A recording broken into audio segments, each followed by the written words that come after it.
Talofa lava, this is Pacific Waves from RNZ Pacific. I'm Elisha Foon. Coming up, the US makes commitments to Pacific young people on global issues. Also, with the support of the other leaders, we can have an exciting forum in Tonga. Tonga's Prime Minister is adamant the Pacific Islands Forum General Secretary Baron Wonga misunderstanding is smoothed over. And later, welcome to the 2023 Pacific Games. The 17th Pacific Games officially opened in Solomon Islands with a colourful celebration.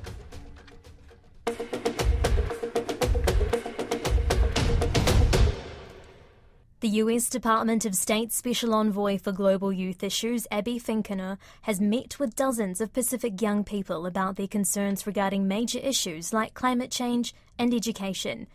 She met with Pasifika from across the region during a special trip to New Zealand for the 10th anniversary of the Young Pacific Leaders Program. The YPL program is a way the United States supports youth development to address global challenges.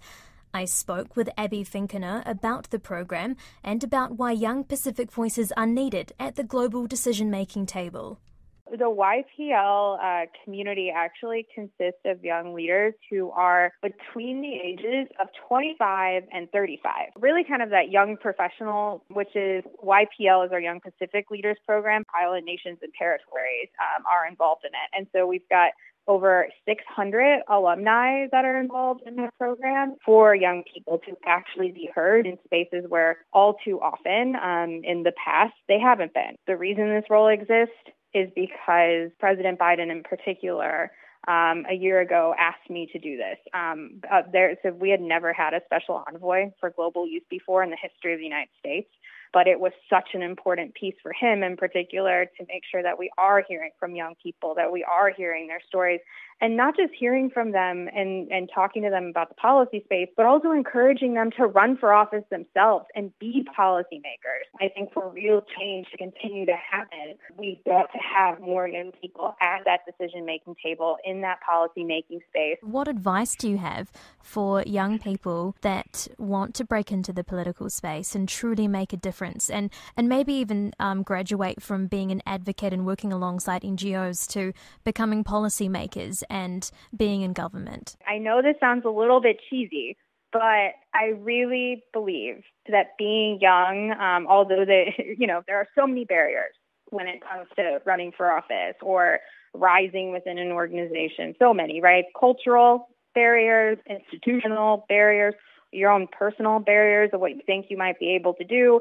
As many barriers as there are, I also believe that being young is your superpower, and that when you're young, you have this ability to push the envelope a little bit, take those chances, try to run for office. You might not win the first time, but you also might. Not just a nice thing to do to have young people involved and to have them at the table. It's necessary to actually, again, deal with the most pressing challenges of today and tomorrow.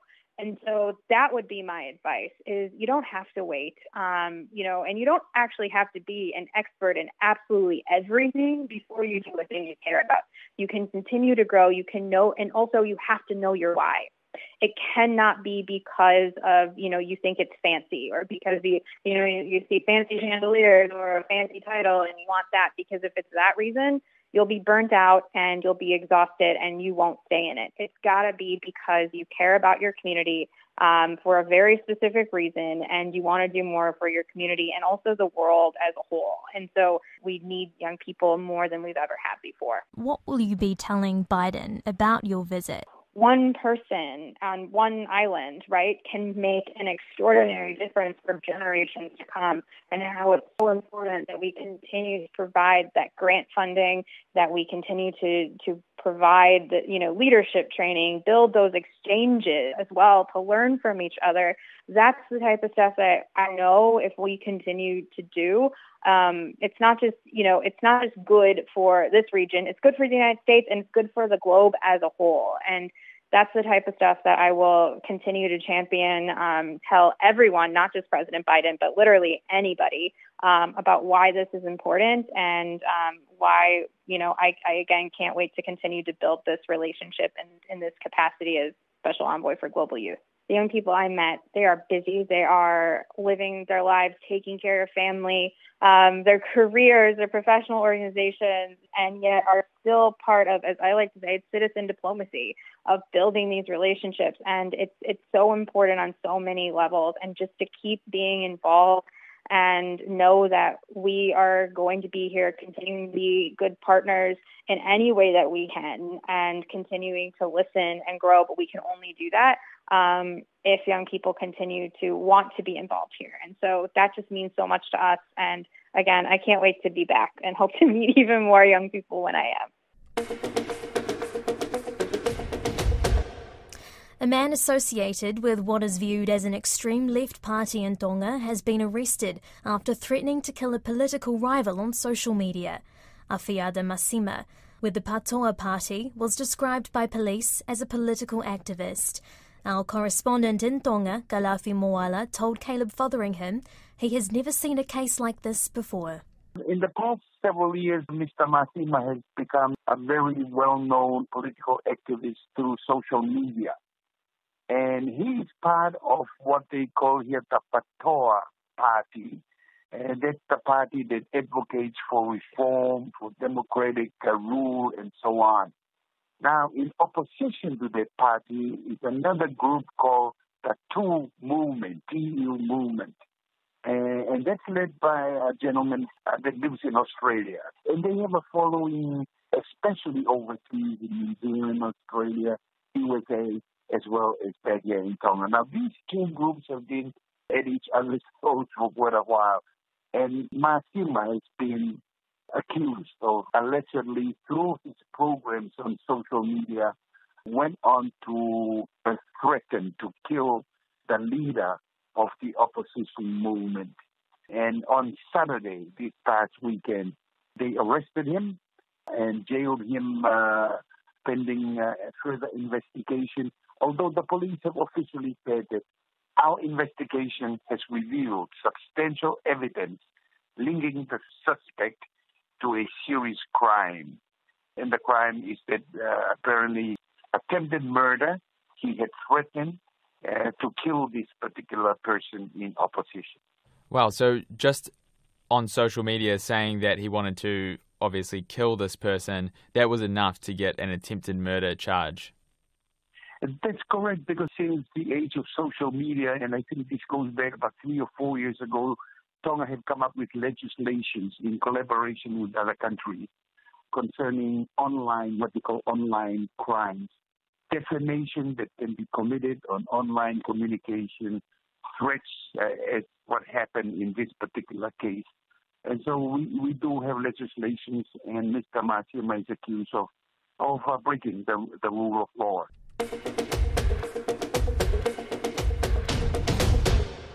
Staying in Tonga, Prime Minister Huakavameleku Siosi Sovaleni is adamant that NADU's Secretary-General Baron Wanga's misunderstanding has been smoothed over.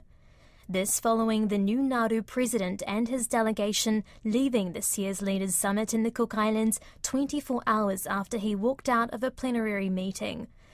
Tonga is hosting the next Leaders' Summit, and Huakavameleku Siosi Sovaleni is the incoming chair.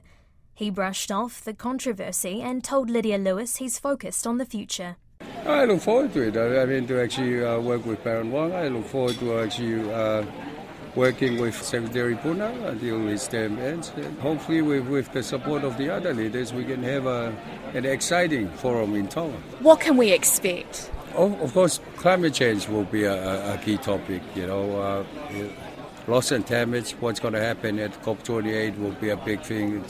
See how we respond, or see what we can progress from what's going to happen in COP28. But also looking at the resilient facilities, and hopefully that they can address some of our concerns about readily accessing financial assistance to some of our Pacific countries. Because as we have discussed before, I mean, people are talking about the negative impact of climate change we are already experiencing. So we need some kind of facility that we can easily access to actually provide that crisis mode support for some of the Pacific countries. I want to talk a little bit about regional unity. Are we back to the Kiribati situation No, we're not. There was some misunderstanding, but I think with the outcome that we produced after the retreat, it will put at ease some of the worries that members may have. Was it disappointing at all that Nauru left? Oh, we do understand that they have strong feelings about how it can be, how it may be interpreted, but the intention wasn't that. So the part of the outcome is actually to clarify, which is, after the appointment, it's more about what happened next.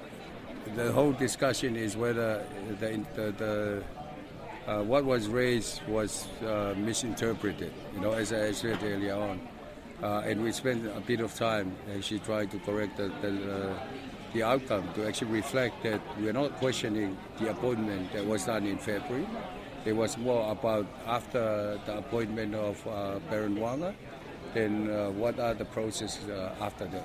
In 3 words, how would you describe the outcomes of this meeting? A good way forward. The 17th Pacific Games officially opened in Solomon Islands overnight, with the host nation pulling out all the stops to put on a vibrant and colourful celebration of culture and unity. Thousands of athletes from 24 Pacific Island countries and territories, including New Zealand and Australia, will be vying for bronze, silver and gold in 24 sports over the next 2 weeks. Solomon Islands Prime Minister Manasseh Sogavare welcomed the Pacific delegations in Honiara. RNZ Pacific editor Karoi Hawkins is there. It's the country's first time hosting a Pacific Games. On behalf of all Solomon Islanders, welcome to the 2023 Pacific Games and to our home.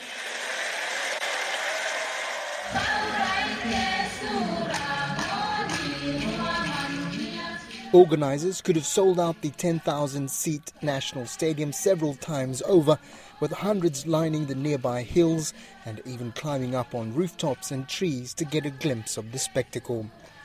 In the stands, I spoke with Sherilyn Tasab, born in Papua New Guinea, but from the Solomon Islands. She's cheering for both countries at these games. I'm just so excited. I can't wait for it. And I'm just like, I just want to see all these athletes and all from other countries that are here. I just want to see them. I just want to jump up and just say, yay, we made it. Like Solomon Island, this is us. Yumi Yumi now. The athletes' parade was by far the highlight of the show, with each contingent greeted by deafening applause. Martial artist Philippe Anania is competing in karate for New Caledonia, who are the defending champions. I asked him how it felt being here for the games. It feels amazing to see the atmosphere with everyone cheering from every island from the Pacific. It's very nice. New Caledonia are champions. You're the champions of the whole games from last time. Are we? Are you here to defend your title? We are definitely here to defend our title, yeah. But first we are here to share the experience with everyone else in the Pacific. With the ceremony out of the way, an even more animated Manasseh Sogavare returned to the podium.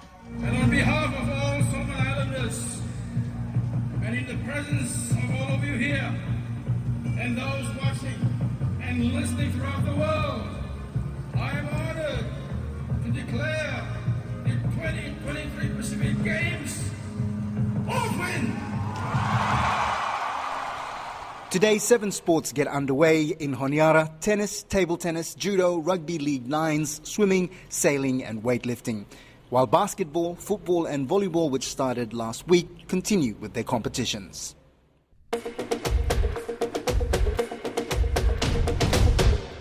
The longest mural in the South Pacific is finally complete. Leading the project is Gonzalo Aldana, a Mexican living in the Cook Islands who has been working on the mural for over a year alongside a team of local artists. Spanning 562 metres, the incredible piece of art in Rarotonga showcases the unique biodiversity and culture of the nation's 15 islands. Tiana Haxton spoke to Aldana about the project. After 18 months of work, finally we are finishing, I'm happy to announce that the unveiling of the SeaWorld mural of Marae Moana in Rarotonga Cook Islands is about to be presented very, very soon. It becomes the longest mural in the South Pacific, and is like definitely the longest one. It's not the biggest one, but it's the longest one. The measure is 562 meters long, and is also, just in comparison, is 3 times longer than the World Record Guinness, that is in Silos in Seoul, Korea, and that is 168 meters long. Of course, it's way taller, no, but it's 168 meters long, and this one is 562. I've seen the mural progressing myself and the incredible artworks showcasing each of the Paenua. Tell us about what's captured in your mural. Well, the SeaWorld mural in Rarotonga Cook Islands is a cultural mural about to represent the 15 islands of the Cook Islands, as, for example, specific motifs in Cook Island Polynesian patterns, like specific from the Cook Islands, like endemic species, local flora and fauna, and also some traditions, some legends, and some stories, and part of the story as well of the Cook Islands. Around 292 fishes and marine creatures, 67 Cook Islander faces, and 33 different species of birds.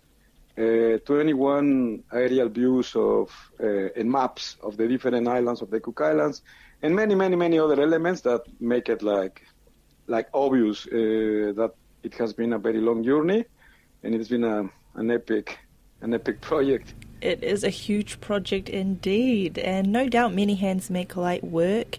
You've had an amazing team working alongside you. How's that been?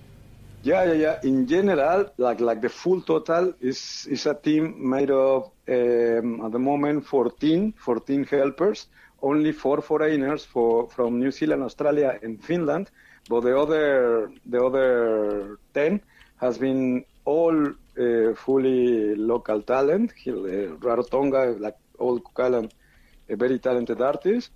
But yeah, I'm very grateful, definitely.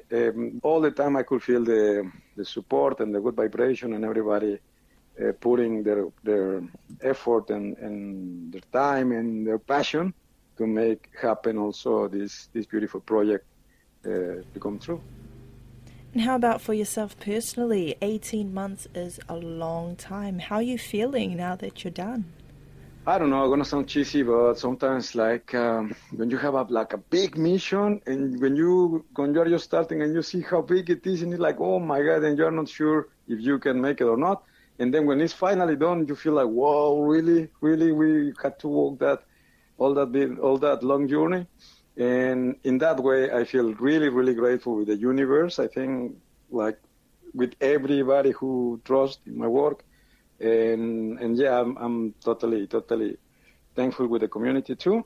And yeah, it's difficult to describe how I feel, but yeah, definitely very blessed for being part of this. And I'm pretty sure I'm gonna share with my grandchildren the story of the Rarotonga SeaWorld. And finally, for those who are going to be going down to check out the SeaWorld mural, what do you want them to get out of the experience of walking alongside this beautiful art piece? Well, the project is not just about the artwork. It's also, as I told you, it's about to create a educational spot where everybody can see part of the identity of the Cook Islands as well. Marae Moana committee will attach some QR codes all around the SeaWorld. And you can, when you are walking around, you can scan it. You will be connected to the website, and you can see exactly the explanation of every element. What is that species? What is that story? Who is that person? What is that tradition? Everything about the SeaWorld will be explained over there. It's going to be a pleasure to show it. It's very beautiful. It's very vibrant. It's colorful. And, will be a pleasure if they can enjoy the public gallery that we created. And yeah, good vibration for everyone. And thank you. That's Pacific Waves for today. To listen back, head over to rnzi.com/programs. We're also on Apple, Spotify and iHeartRadio podcasts. From myself and the RNZ Pacific team, Tō whā soifua.